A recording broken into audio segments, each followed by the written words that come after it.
10 आज्ञाएं, हम सब ने इनके बारे में सुना है ना? पर क्या ये सिर्फ पत्थर पर लिखे कुछ पुराने नियम हैं? असल में ये वो आधारशिला हैं, वो नींव, जिस पर आज भी हमारे समाज के कानून और नैतिकता की इमारत टिकी हुई है।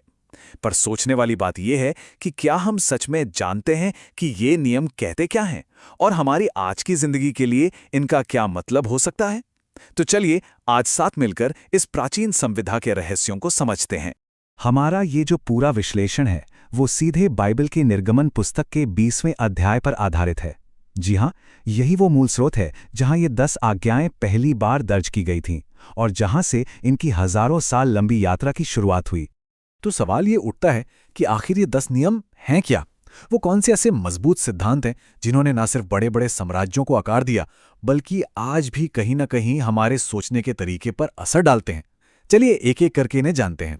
इन 10 आज्ञाओं को समझने का सबसे अच्छा तरीका है कि इन्हें 2 हिस्सों में बांट कर देखें। पहले हिस्से में वो 4 आज्ञाएं हैं जो ईश्वर के साथ हमारे रिश्ते की बात करती हैं, और दूसरे हिस्से में बाकी की 6 आज्ञाएं हैं जो हमारे आपसी यानी एक दूसरे के साथ सामाजिक संबंधों की रूपरेखा तय करती हैं। तो चलिए पहले स्तंभ से ही शुरू करते हैं। वो 4 नियम जो आस्था और पूजा की बुनियाद हैं। ये नियम सीधे सीधे इंसान और दिव्य सत्ता के बीच के रिश्ते को परिभाषित करते हैं।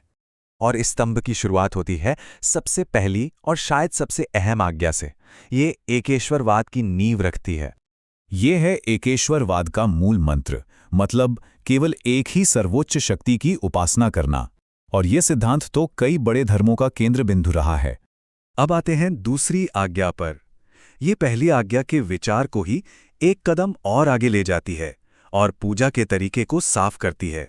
हाँ, तो ये आज्ञा किसी भी तरह की मूर्ति या कोई भी भौतिक चीज बनाकर उसकी पूजा करने से रोकती है।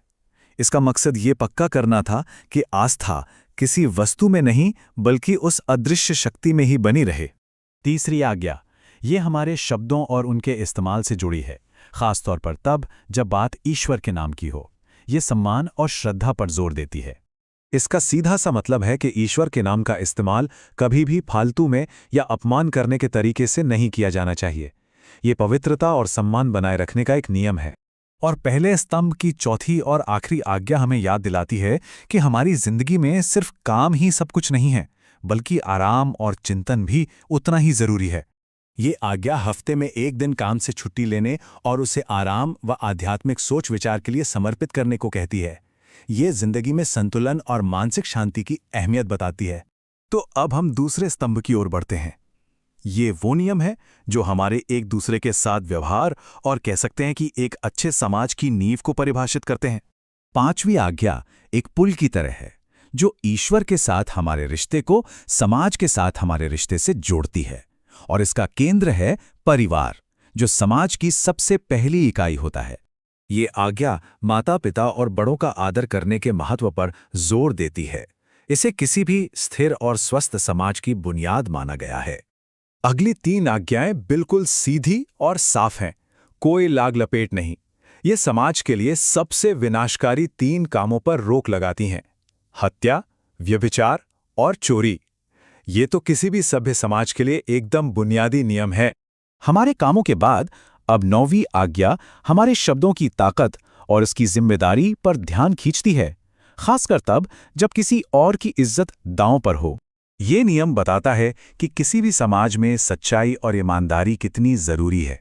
झूठी गवाही देना सिर्फ एक झूठ बोलना नहीं है, बल्कि ये तो समाज की नींव यानी आपसी भरोसे पर हमला करने जैसा है। और अब हम पहुंचते हैं 10वीं और अंतिम आज्ञा पर। ये एक ऐसा नियम है जो हमारे बाहरी कामों से ज्यादा हमारी भीतरी दुनिया, मतलब हमारे विचारों और हमारी इच्छाओं की बात करता है। ये बहुत छोटी सी आज्ञा है, लेकिन शायद पालन करने में सबसे मुश्किल। ये सिर्फ हमारे कामों को नहीं, बल्कि हमारी नीयत को चुनौती देती है। तो ये लालच क्या है?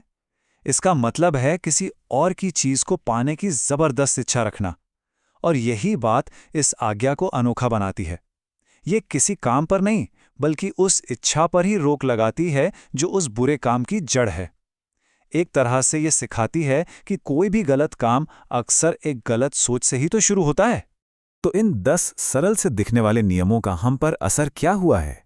चलिए इनकी हजारों साल पुरानी विरासत पर एक नजर डालते हैं। ये कहना बिल्कुल गलत नहीं होगा कि इन 10 वाक्यों ने दुनिया को बदलने में एक बड़ी भूमिका निभाई है। यहूदी, ईसाई और इस्लाम धर्म की नींव में ये नियम शामिल हैं और आज भी दुनिया भर के कई देशों के कानून इन्हीं सिद्धांतों से प्रेरणा लेते हैं। और ये सब हमें एक बड़े सवाल पर लाकर छोड़ देता है। आज की इस तेज तर्रार और उलझी हुई दुनिया में इन प्राचीन नियमों की क्या जगह है? क्या ये आज भी उतनी ही प्रासंगिक हैं? ये एक ऐसा सवाल है जिसका जवाब शायद हम सभी को अपने अपने अंदर खोजना होगा।